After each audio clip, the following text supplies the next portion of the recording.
Welcome back to New Day Northwest. Well, first, it takes a lot of guts to write a book. And then second, getting your story out to a wider audience isn't easy, especially for underrepresented communities. But my next guest wants to change that with his new venture, Hinton Publishing. Welcome back to New Day, Marcus Harrison Green and author Juan Carlos Reyes. Thank you both for being here. Thank you. So, okay, Marcus, we know you as a columnist for the Seattle Times. We know you as the man behind the South Sound Emerald, or the South Seattle Emerald. Tell us about what made you turn your focus to book publishing. Yeah, so I mean, I got into journalism so that I could elevate the stories of the marginalized communities, in my area. And the whole thing, though, about journalism is that it's very ephemeral, right? Yes. It's like 24 hours, Fleeting. and 24 hours, and your story is pretty much obsolete. Yeah. And so I wanted to move towards stories that actually endured, right? And stories that could stick to your mind's ribcage, so to speak. Yes. Those are the stories that I think really help us to try to, understand each other. Those are the stories that, help us to try to build bridges amongst each other, I should say. And those are the stories that Hinton is all about telling. I've been a journalist for many years, and I've never had anyone quite explain it so perfectly, the difference between journalism and actual stories. And that is perfect. Stick to the ribs of our minds. Yes. I love it. All right, so this has been a labor of love for you. Tell us about the man behind the name. Yeah, so the publication is named after my grandfather, Lenny Hinton.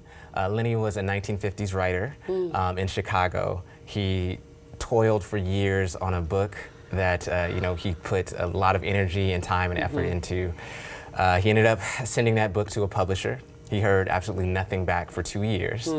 Then one day he's walking through his favorite bookstore in Chicago, and he sees this book displayed very prominently. It happened to have the same exact title as his manuscript that he had been working on. Oh my gosh. Thumbs through the book. It's darn near his words verbatim. Unfortunately, the author is not him. At least the author's name on the book is not his. It's a white author. He ends up never writing again. The whole experience just breaks his heart. I feel sick. Yeah. Oh my gosh, as a writer, what a violation. Oh my gosh. Okay, I want to know if this person things change later, but I want to focus on Hinton too, because I think what you're doing in his name is so important. And you're already working with multiple authors, including Juan Carlos Reyes, creative writing professor at Seattle University. So Juan Carlos, tell me about the elevator pitch for your book. What is the book you're working on? So the book is a collection of stories about how we experience and move through violence in America. Some of these stories have characters that have lost something dear to them. Some of these stories are characters who lose themselves to what's going on around them. And some of them are just love stories. Like people who, despite everything going on, want to find connection and meaning through intimacy and relationship and connection. I love that. Yeah. That's beautiful. What drew you to working with Hinton? Marcus. There was a writers' conference. I came into town. It's an annual one that happens sort of across the country. And I was emceeing an event, and Marcus was there, and during pizza and wine we got to talking, and he asked me, hey, do you have a manuscript sort of in the works? And I said, yeah, I've had this thing that's been sort of sitting around in my Dropbox for a while. Do you want to see it? And just having some meetings later, it's been wonderful. Like one of their editors was able to even help me reshape and develop this manuscript into something that we can all not just be proud of, but really be excited to show people. Yeah. One of the main developments of the manuscript has been sort of changing stories around, where the first 3 stories really try to sort of speak to the moment. Yeah. We have sort of these men in the lives of other women who are trying to understand the violence that has happened to them and walking alongside them. And it's been wonderful working with people that want to be relational and want to have a sort of like a connection and a relationship through this process. Inspiring too. Yeah. Absolutely. Wow, I bet.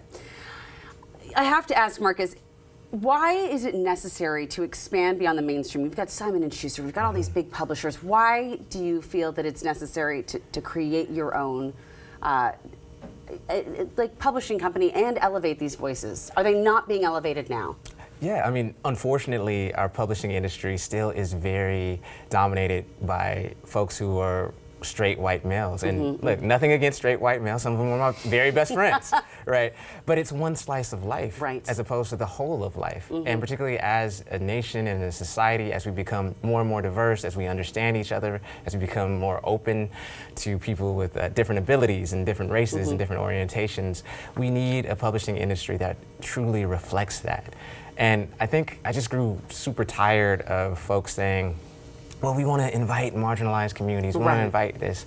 At the end of the day, I don't want people to feel that they need to be invited, right? I want people to feel that they belong, that that they are home. And when a place is your home, when you feel that you belong, you don't need an invitation because you are welcome at all times. I wanted to ask you because on your website you say uninvited, and that was something I hadn't seen before, and I love that. We only have a little bit of time left, but I have to ask you about Lenny, right? Yeah. Never got to see his name in print. I really want to hear maybe one day how there's retribution for that story. Yeah. I'll come back on again. We'll work on that. What do you think he would think of Hinton Publishing? Oh, goodness, you're about to have me crying like an Oprah interview. But no, but I would say that his story has told me and taught me, I should say, that the worst thing you can do to a writer is to have them go to their grave holding on to their words still. And so I would say that at Hinton, we don't want any writer going to their grave with holding on to beautiful words and beautiful prose inside of them. So I think he would say his dream has been fulfilled. Man, you did make me cry. Thank you. Thank you so much for everything you're doing. Thank you for sharing that. Thank you, Juan Carlos, for being here as well. Good luck on the book. I'm so excited to hear what comes next. We're going to be finding out all of Hinton's books right here, hopefully on New Day Northwest.